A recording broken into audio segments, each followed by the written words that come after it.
Hello and welcome to the Daily Forex Report for March 21st. We're looking at the U.S.-Japanese yen pair first.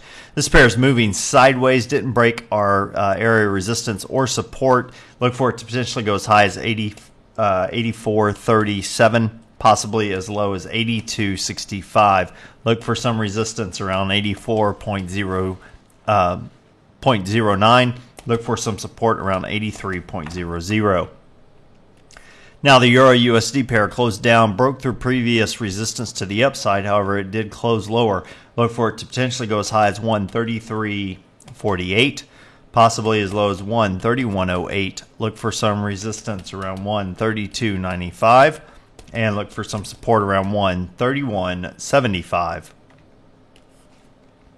Now the pound-US dollar pair had a pretty large range day. It broke to the upside as well as to the downside, closed up a little bit, definitely pulled within the range.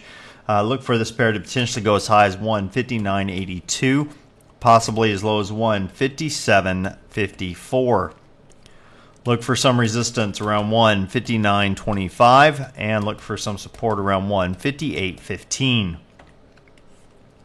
Now the US Swiss broke to the downside, broke previous support, closed higher though. We are looking for it to potentially go as high as 192.03, possibly as low as 0.9051.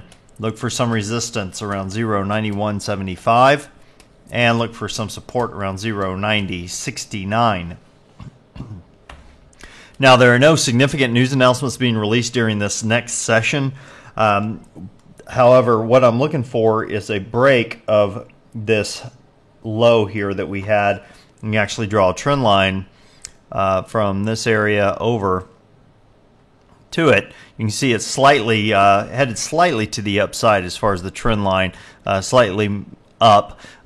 Somewhat of a head and shoulders formation. Hadn't really made the peak. However, it has closed up for the past two sessions. Definitely a weak shoulder there.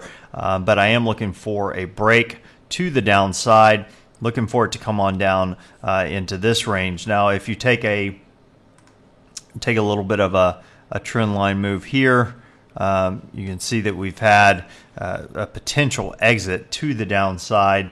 If you back out even further, you can take this trend line, pull it over a little bit, right over to here, and we have a little bit better long-term point at which we should see the market bounce off of. Let's take a look at what that looks like.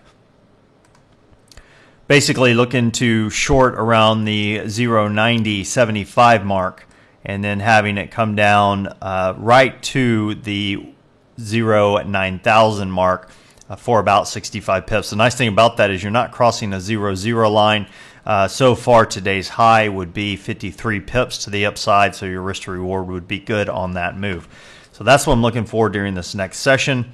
Basically a short at the 0.9075 mark and then having it come down about 65 pips down to our long-term trend line and then exiting that trade.